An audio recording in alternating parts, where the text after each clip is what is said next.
Anna McCain. Today, our guest is Jon Scieszka, a rock star in the children's book community and the first national ambassador for young people's literature.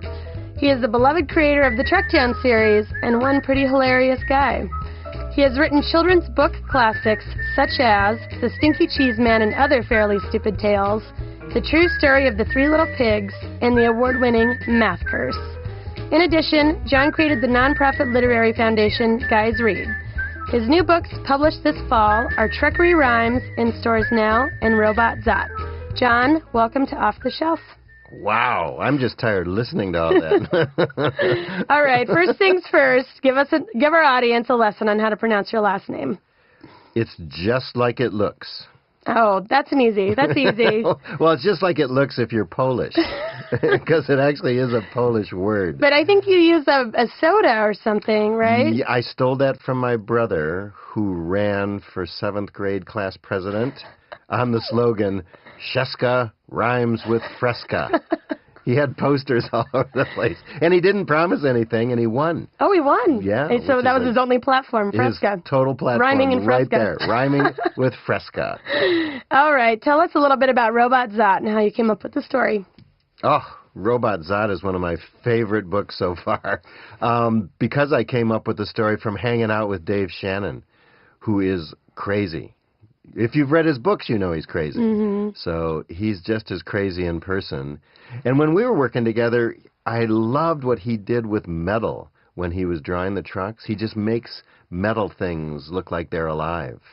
So I thought up a story about a robot, sort of like some of my favorite stories about Don Quixote, who just is a lunatic. Kind of like Dave Shannon, who's just a nut. He's clueless. He doesn't know what's going on. So it's about a robot who attacks Earth to conquer it all. Only he doesn't realize he's only 3 inches tall.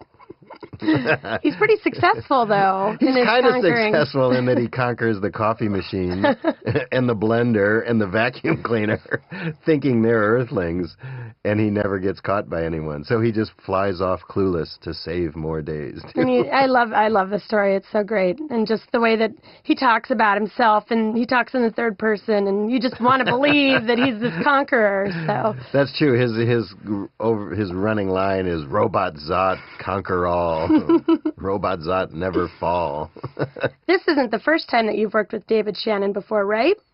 No, in fact, we got together on the Trucktown stuff, which was where I discovered how much fun it is to work with that crazy man. Because we got together with Dave Shannon as the illustrator, Lauren Long, and also Dave Gordon. And all 3 of those guys together came up with the look of all the trucks. And that was just a hysterical process. So from that, Dave and I just got together, and I thought, boy, I love the way Dave does weird things with metal. So let's think up something he can do with metal. Like, how about a robot? So then I wrote the story of Robot Zot and had Mr. Shannon just work his magic on it. Tell me a little bit about Truckery Rhymes as well. That was with Lauren Long, published last month. And you'll be going on tour for that, but tell us about the story. Yep, that's a continuation of all the Trucktown stuff, and it's got all the truck characters. And I think I finally figured out how to use my sense of humor, which is usually taking something classic and twisting it around, but doing that for 4-year-olds. Because they are such a serious bunch. No, they are. And such a concrete bunch. I mean, you can't mess with them too much because they'll just, like, blow up, I think. Or they'll just space out and look at you like, oh, my God, what is wrong with you? Well, you write it for the parents, too. I think that the humor really translates across kind of all those ages. So. Yeah, you know what? That's really important that the parents enjoy it, too. Because the parents going to have to read it a bazillion times. They better like it. I think I learned that being a parent myself. So Truckery Rhymes takes nursery rhymes and just twists them into truck versions of nursery rhymes. And the 4-year-olds can get that, sort of. Because I've read it to groups of them, and usually there's some, like, laughing along, but there's others just shaking their heads going, no, I think that's wrong. I don't think you got that just right. Because instead of, like, Jack be nimble, Jack be quick, Jack jumped over the candlestick, it's Jack be nimble, Jack be quick, Jack smashed through the wall of brick. And I'll get half the group laughing and the other half just going, oh, that's so sad. That guy doesn't know the nursery rhyme. You're a big-time favorite between booksellers and teachers and librarians. Can you tell us about any interesting experiences you've had on the road with I have them? like a bazillion with them. But that's where I come from. I was a teacher for 10 years. And so being in the bookstore or speaking to classes is just, I really see that as an extension of what I did when I was in the classroom. And a lot of that is to try to motivate kids to want to be readers by just showing them the beginning of a story, maybe. Just telling them, like, hey, what might happen if the guy in the gingerbread man was made out of really bad-smelling cheese? Like, that would really change the story. And then you get kids interested, and they go like, yeah, what is that? Or what comes next? And lately with the Trucktown stuff, I've been working with that younger audience, and those guys are just hysterical. Mostly because anything can happen with them. I mean, ranging from, I was down in Texas like a month ago, and one little guy in front just stood up to fix his pants because his pants were bugging him, which I thought was so good. And nobody else in the room, none of the kindergartners thought anything of it either. They thought like, oh, his pants are bugging him. Right. He might as well stand up and fix them. I was just in the middle of explaining, where I get my ideas, how old I am, how much money I make, those essential things. But I think my other favorite one was when I was out on tour with Dave Shannon, and he and I had talked about our books. He had talked about No David.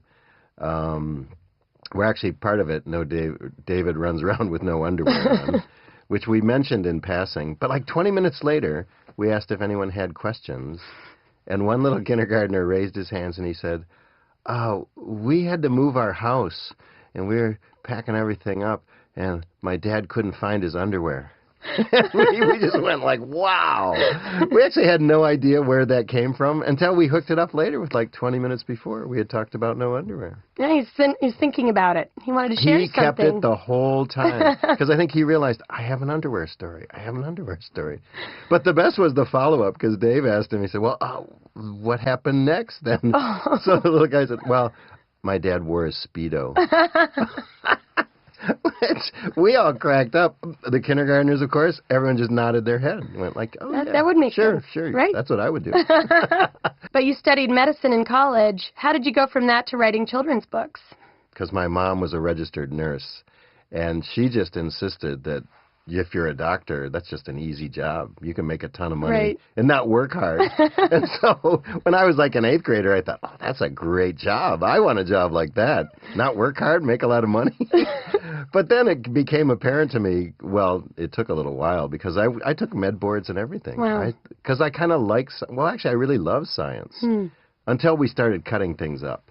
I actually like to tell kids because I didn't mind like the worms, the frogs, the cats, baby sharks. We did a lot of that stuff. But it was the sheep's eyeballs that kind of put me over the edge. I realized I've had enough. Wow, what if I have to do this every day? Like wake up in the morning, cut up stuff like this? Except people? Ugh.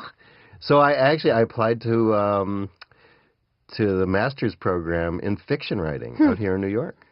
So I just came out instead. Because I'd always been interested in writing, too. I was kind of a schizophrenic kid that way. I hung out with, like, the science people, but also with all the English majors and the art people, because I always loved writing. Right. And then I just kind of mixed them all together, because I always sneak stuff in, like science and history. And facts. And facts, yeah, and all the stuff I like. What is Knucklehead? My family is a treasure trove of material, which I didn't realize until I was messing around with telling stories. Actually, it was for a book that supported the Guys Read literacy program. I got a bunch of writers and illustrators to just do a little short story, like 3 pages long, just to sort of give kids a taste of what they do. So I wrote a story myself, too, and it was about me and all my brothers and parents and the family cat traveling down to Florida from Michigan in a car and having the cat puke up the Stuckey's pecan log roll. And then quickly, Jeff puked on the cat, and then Brian puked on the cat and Jeff, and then Greg smelled all that and puked on everyone else. It was one of my best stories That ever. sounds like a fantastic road trip, I tell was. Well, that then became sort of the genesis for an entire book of that stuff, because I realized I got 1 million of those stories growing up with 5 brothers. You just mentioned Guys Read, which is your own nonprofit organization. How did that come about, the creation of that? Well, that came out of a bunch of my different experiences. One, growing up with all guys. So I just kind of lived in that world. And again, I thought that's how the world worked. Mm-hmm. I thought if you didn't agree with somebody, you wrestled them. That didn't work out so good. Like once I went into teaching and taught with mostly women. Yeah, it was like we were put a first grader in a headlock, maybe. Yeah, well, that was awkward. But more awkward at the faculty meetings when we were saying, like, well, where do we put the coffee pot? And I said, let's just wrestle. But that's where I started thinking that boys do approach literacy in a different way from girls. And not that it's better or one is better than the other, but it's different. And it's radically different. But I sort of understood that just being with brothers. And then I have 2 kids of my own, a girl and a boy. And they could not be more different. And I just understood, like, you know, neither one's better than the other. It's just they approach the world in different ways. So why not approach literacy in different ways? And then when I started looking into the statistics of how boys are doing in reading, it's terrible. We've been testing kids for 25 years. And every year, boys have done worse than girls at every grade level. But still, the federal government hasn't done anything about it, except test kids again the next year. So first, I just wanted to bring that to people's attention and say, like, whoa, we should check this out. Like, boys are becoming non-readers. And then I knew that boys would read. I mean, if they find stuff they like, they'll read it. And that's the heart of the program. In fact, Mac Barnett, who's an author also, he and I are working on revamping the website just to bring more titles. In fact, it'll be out this month in September. We should relaunch it. Oh, exciting. With just hundreds of more titles. It's books guys like. So we'll just start with that. And is that kind of the new initiative, or do we have other things going on with Guys Read that our listeners need to know about? Yeah, in fact, it's becoming a more interactive thing where we're asking people to go ahead and just take stuff that's on the site and start their own Guys Read programs. Because already a couple libraries have done that really successfully. Hennepin County Library in Minneapolis is one that just has this great school program, or after-school program, in all the branch libraries, like 25 of them. That's fantastic. Yeah, and they found boys will come and read, but you have to help them out.